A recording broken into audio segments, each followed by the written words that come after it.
वाय नमस्तुभ्यम हर हर महादेव।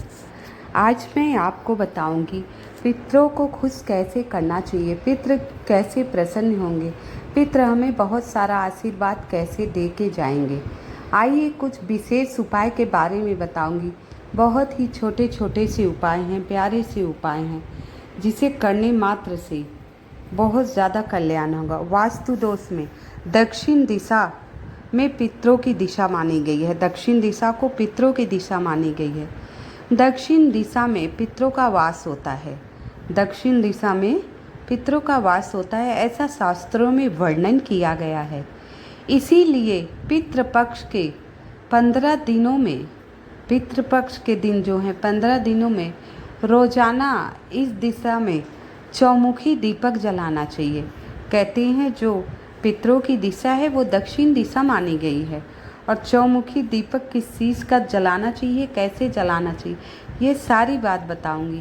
कहते हैं रोजाना इस दिशा में चौमुखी दीपक जलाने से इससे पितृ प्रसन्न होते हैं और पितृ दोष से मुक्ति मिलती है, और पितृ दोष से मुक्ति मिलती है। ध्यान रखें, इस दिशा में सरसों के तेल का ही दीपक जलाना सबसे उचित माना गया। घी का भी जला सकते हैं, तिल के तेल का भी, लेकिन सर्वोत्तम सरसों के तेल का दीपक ही माना गया है। दक्षिण दिशा को यमराज की दिशा माना जाता है, इसीलिए इस दिशा में सरसों के तेल के दीपक जलाने का खास विशेष महत्व है।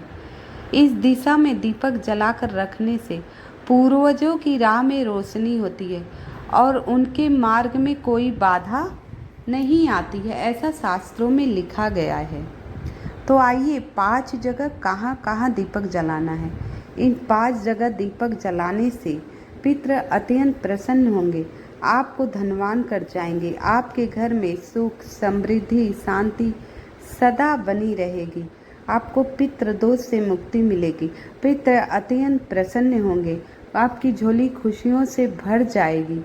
तो आइए पितृपक्ष में रोजाना शाम के समय प्रदोष काल, जैसा कि मैंने बताया, प्रदोष काल के समय पीपल के पेड़ के नीचे, पीपल का पेड़ कहीं आसपास हो आप पता कर लीजिएगा। प्रतिदिन ये उपाय आप ये 15 दिनों में कर सकते। अब आप कहेंगे आज 3 दिन बीत गया, कोई बात नहीं, अभी हमारे पास बहुत समय है। अब आज से शुरू कर लीजिए, अभी से कर लीजिए, कोई दिक्कत की बात नहीं है। 5 जगह दीपक जलाएं और पितृ प्रसन्न होकर बहुत सारा आशीर्वाद दे के जाएंगे आपको। तो क्या करना है, पीपल के पेड़ पे कहते हैं देवी देवताओं के साथ साथ पितरों का भी वास होता है। देवी देवताओं के साथ साथ पितरों का भी वास होता है, इसीलिए पितृपक्ष में रोजाना यहाँ दीपक जलाकर रखने से पूर्वजों का आशीर्वाद मिलता है, पूर्वजों का आशीर्वाद आपको प्राप्त होगा। पीपल के पेड़ पर दीपक जलाने से, पीपल के पेड़ के नीचे दीपक जलाने से माता लक्ष्मी भी आपसे प्रसन्न होंगी और आपके घर में सदा वास करेंगी, आपके घर में सदा वास करेंगी। तो मैंने बताया पहला दीपक आपको कहाँ जलाना है, किस प्रकार जलाना है, किस तरह से जलाना है। 5 जगह जलाना है। घर की बड़ी माताएं बहनें इस उपाय को अवश्य करें। ये उपाय सभी लोग कर सकते हैं, कि ये नहीं कि घर का कोई आप एक व्यक्ति जाकर पीपल के वृक्ष के नीचे पितरों के निमित्त काला तिल डाल के सरसों का तेल का दीपक जलाकर आ जाइए पितरों के निमित्त। और हो सके आपके पास समय हो, क्योंकि आजकल समय की बड़ी पाबंदी है भाई, तो स्वच्छ वस्त्र धारण करके ही जाइएगा। समय हो तो वहीं बैठकर ओम पितृदेवाय नमः, ओम पितृदेवाय नमः, ओम पितृदेवाय नमः, ओम पितृदेवाय नमः, ऐसा जाप कीजिएगा। तो मैंने बताया पहला दीपक कहाँ जलाना है, 4 दीपक और किस प्रकार कहाँ जलाना है, ये सारा मैं बताऊंगी। कृपया वीडियो के अंत तक बने रहिएगा। आप सभी से निवेदन है, कृपया मेरी वीडियो को लाइक एवं सब्सक्राइब अवश्य कर दीजिएगा और कहिएगा ओम पितृदेवाय नमः। कमेंट में क्या लिखेंगे आप लोग, ओम पितृदेवाय नमः। आइए अगला ऊपर कहाँ जलाना है, घर के मुख्य द्वार पर दीपक जलाना है हमें। घर का जो मुख्य द्वार होता है उस पे दीपक जलाना है, लेकिन किस प्रकार जलाना है अच्छे से समझ कर ही ये उपाय करिएगा। दीपक आप मिट्टी का भी ले सकते हैं, आपके घर में जो प्रतिदिन उपयोग में लेते हैं पीतल का भी ले सकते हैं, तांबे का भी, और हो सके तो आटे का दीपक बना ले। स्वच्छ आटा होना चाहिए, जैसा कि कल बताया था, पैथन नहीं होना चाहिए। स्वच्छ आटे का दीपक बना ले, 5 बना लीजिए। हल्दी नमक नहीं डालेंगे उसमें। तो आइए, घर के मुख्य द्वार पर दीपक जलाकर रखना बहुत शुभ माना जाता है। कहते हैं कि पितृपक्ष में इस स्थान पर शाम के वक्त दीपक जलाने से जो नकारात्मक ऊर्जा होती है हमारे घर की, जैसे घर में गृह कलेश, गुस्सा, लोग पूजा पाठ नहीं करते। पूजा पाठ बहुत लोग इतने अंदर से वो होते हैं कि पूजा पाठ के नाम से चिढ़ते हैं, लड़ाई झगड़े पुतारू हो जाते हैं। लेकिन पूजा पाठ का नाम मत लो, और बाकी चाहे जो करो घर में, लेकिन पूजा पाठ मत करो, पूजा पाठ का नाम मत लो। ऐसे कुछ लोग होते हैं। तो आप उन लोगों को सही रास्ता दिखाने के लिए मात्र एक उपाय है कि घर के मुख्य द्वार पर शाम के वक्त, मतलब साल के 12 महीने में आप दीपक जला सकते हैं। कहते हैं शाम के वक्त जब हम दीपक जलाकर रखने से जो घर की नकारात्मक ऊर्जा होती है, जो गृह कलेश होते हैं, बहुत नज़र टोट के होते हैं, सब दूर हो जाते हैं। और साथ में ही पितृ जो होते हैं, हमारे पितृ देवता जो होते हैं, अत्यंत प्रसन्न होते हैं। तो आप प्रतिदिन नहीं कर पा रहे हैं, मान लो बहुत लोग प्रतिदिन नहीं करते हैं, कुछ लोग कहते हैं हमें ये सब पसंद नहीं, हम इन सब को नहीं मानते, बहुत लोगों को विश्वास नहीं रहता। लेकिन आप आजमा के देखिएगा, आपके पास ये 15 दिन है, अब तो 12 दिन ही बचे हैं। जो दिन है कम से कम ये छोटा सा उपाय कर लीजिएगा। घर पे सारी सामग्री होगी ही, सरसों का तेल सबके घर में होगा, 10 रुपये का काला तिल ले आइएगा आप। तो ये छोटा सा उपाय मेरी बात मान के करिएगा। पितृ प्रसन्न होते हैं। घर के मुख्य द्वार पे हम दीपक जब जलाते हैं, और आपको सदैव सुखी रहने का और संपन्न रहने का आशीर्वाद देते हैं। मुख्य द्वार से माता लक्ष्मी का भी प्रवेश होता है, तो इसलिए प्रतिदिन मुख्य द्वार की साफ सफाई करना अति आवश्यक है। जो अंदर से बाहर आते हैं गेट होता है, दोनों कोनों को अच्छे से साफ कीजिए। हो सके तो रोज़ हल्दी से स्वास्तिक बनाइए। ये आपके ऊपर बनाते नहीं, लेकिन मुख्य द्वार का विशेष ध्यान देना चाहिए। मुख्य द्वार जहाँ से माता लक्ष्मी आती हैं, इसीलिए पितृपक्ष के दौरान इस स्थान को साफ सुथरा एवं रोशन रखना चाहिए। ऐसा करने से माता लक्ष्मी अत्यंत प्रसन्न होंगी, आपके घर की सारी समस्याएं दूर कर देंगी।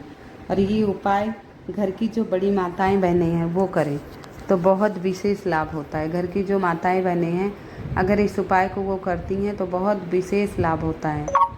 उनकी सारी मनोकामनाएं पूर्ण होती हैं, उनके घर में खुशहाली ही खुशहाली होती है, उनके बच्चे तरक्की करते हैं, खूब आगे बढ़ते हैं।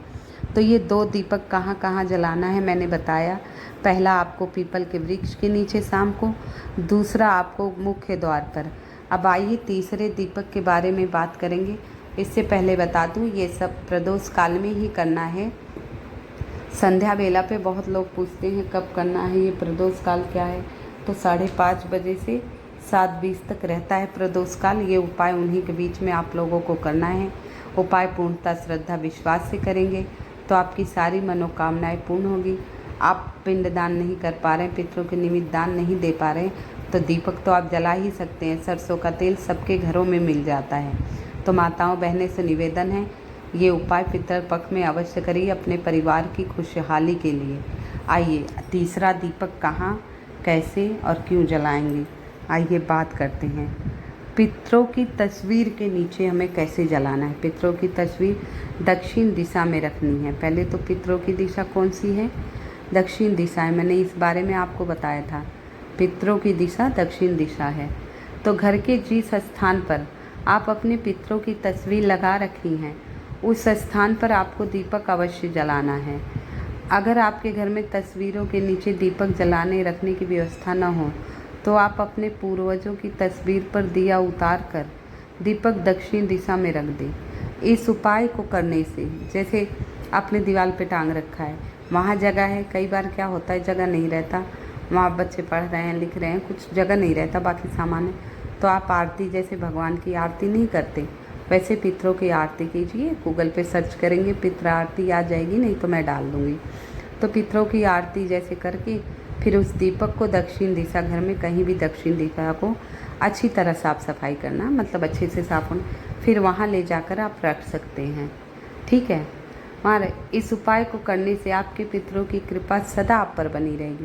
कहते हैं जब पितृ प्रसन्न होते हैं तो ही देवी देवता भी हमारे ऊपर प्रसन्न रहते हैं। जब पितृ आपके प्रसन्न रहेंगे तो ही देवी देवताओं का भी आशीर्वाद मिलता है, और आप में कभी अन्य धन की, आपके परिवार में कभी अन्य धन की कमी नहीं रहेगी, कभी भी अन्य धन की कमी नहीं रहेगी।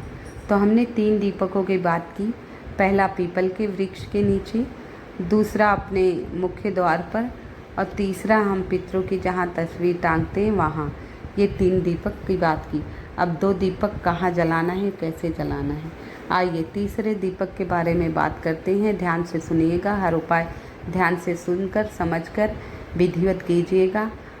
आप विश्वास मानिए, नवरात्रि दिवाली तक आपके घर में खुशियाँ ही खुशियाँ बरसेंगी, हर परेशानी आपकी दूर हो जाएगी। पितृपक्ष के दौरान, जब पितृपक्ष यानी कनागत अब चल रहा है, साल में एक बार ऐसा मौका आता है, अगर इस मौके को गवा दिए तो पूरा 1 साल आपको इंतज़ार करना पड़ेगा। तो इंतज़ार क्यों करना, मौका क्यों गंवाना, अब भी आपके पास समय है तो उपाय कर लीजिए। कनागत के दौरान यानी पितृपक्ष के दौरान घर के ईशान कोण में, घर के ईशान कोण में आपको, यानी कि उत्तर और पूरब का कोना, उत्तर और पूरब का कोना है। अब इसमें किसका दिया जलाना है, गाय के घी का इंतजाम, इसमें गाय का ही घी चाहिए। उत्तर और पूर्व कोने में आपको गाय के घी का दीपक जलाना है। कहते हैं गाय के घी का दीपक जलाने से माता लक्ष्मी की कृपा बरसती। वैसे 16 दिवसीय महालक्ष्मी व्रत भी आरंभ है, जो कोल्हापुर में बहुत धूमधाम से मनाया जाता है। तो गाय का घी आप ढूंढ लीजिए। उत्तर दिशा माता लक्ष्मी की दिशा मानी गई, तो उत्तर पूर्व कोने को ईशान कोण कहते हैं, उत्तर और पूर्व के कोने को ईशान कोण कहते हैं। तो गाय का दीपक जलाना है, इससे माता लक्ष्मी की कृपा बरसती। इसके अलावा शाम के समय आप रसोई घर में पानी के पास दीपक जलाने से पितरों का आशीर्वाद, जहाँ पानी है पीने का, जहाँ भर के रखे, पितरों का आशीर्वाद मिलता है और आपके घर पे उन कृपा बरसती है। इस उपाय को 15 दिन लगातार करने से आपके घर में सुख सुविधाएं बढ़ने के साथ साथ जीवन में सुकून शांति स्थापित हो जाएगी। आपके जीवन में सुकून और शांति भी स्थापित हो जाएगी। तो पहला मैंने आपको बताया, दक्षिण दिशा में दीपक जलाना है पितरों के निमित्त, दक्षिण दिशा में। दूसरा आपको बताया कि पीपल के वृक्ष के नीचे, तीसरा घर के मुख्य द्वार पर, चौथा पितरों की तस्वीर के नीचे, और 5वां रसोई घर में आपको दीपक जलाना है। तो बहुत विशेष उपाय थे।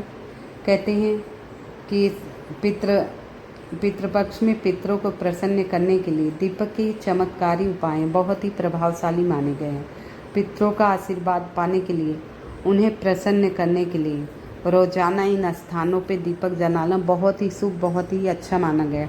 ईशान कोण में उत्तर और पूर्व की दिशा से अगर जलाते हैं तो माता लक्ष्मी प्रसन्न होती हैं। तो इन स्थानों पे रोजाना आपको दीपक जलाना है। जल्द ही इनके शुभ प्रभाव दिखने लगेंगे और आपके पूर्वज प्रसन्न नहीं बल्कि आपको माता लक्ष्मी की कृपा भी प्राप्त होगी।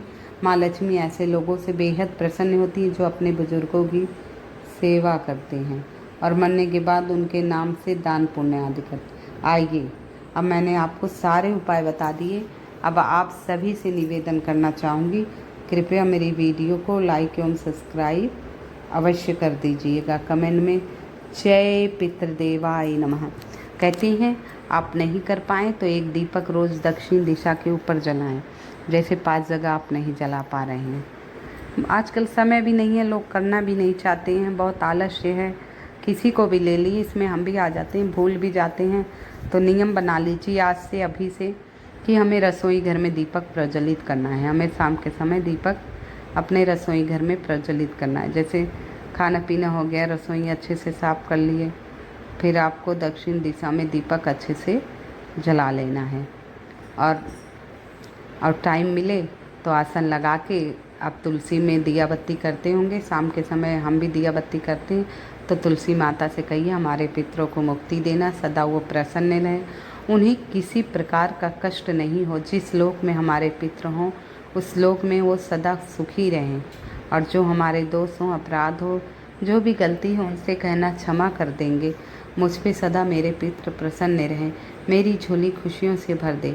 ऐसे बार बार पितरों से आराधना करनी चाहिए, प्रार्थना करनी चाहिए। और वहीं बैठकर ओम पितृदेवाय नमः, ओम पितृदेवाय नमः, ओम पितृदेवाय नमः, ओम पितृदेवाय नमः, इस मंत्र का अवश्य जाप करिएगा।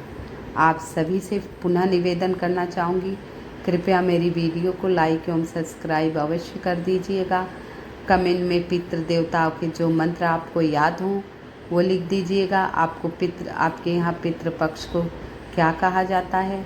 हमारे यहाँ पितृपक्ष कहा जाता है, हरियाणा में कनागत कहते हैं। आपके यहाँ अगर ये 2 नाम हैं तो ठीक है, अगर कोई अलग सा नाम है तो कृपया मुझे लिखकर अवश्य बताइएगा। ठीक है, अब आप सभी से निवेदन है, मेरी वीडियो को लाइक एवं सब्सक्राइब अवश्य कर दीजिएगा। आप सभी पर पितृदेवता की कृपा सदी बनी रहे, माता लक्ष्मी की कृपा बनी रहे, भगवान विष्णु की कृपा बनी रहे। 16 दिवसीय महालक्ष्मी व्रत कथा मैंने डाला है। अगर आप व्रत नहीं करते हैं तो भविष्य पुराण में इसका वर्णन है 16 दिवसीय महालक्ष्मी व्रत कथा का, तो उसे सुनिएगा अवश्य। व्रत कथा सुनने मात्र से आप सभी का कल्याण होगा। तो मैंने आप सर्च करना, मेरे चैनल पे मिल जाएगा आपको चिल देवी और चौल देवी की कथा, जो 16 दिवसीय महालक्ष्मी व्रत कथा है। माता कुंती और गांधारी ने भी किया था। बहुत ही विशेष, बहुत ही अच्छी कथा है, आप लोग अवश्य सुनिएगा। आप सभी पर माता लक्ष्मी, भगवान विष्णु की कृपा सदा बनी रहे। जय श्री कृष्ण। ओम नमो लक्ष्मी नारायणाय नमो नमः। ओम नमो लक्ष्मी नारायणाय नमो नमः। जय माँ लक्ष्मी, जय जय माँ लक्ष्मी।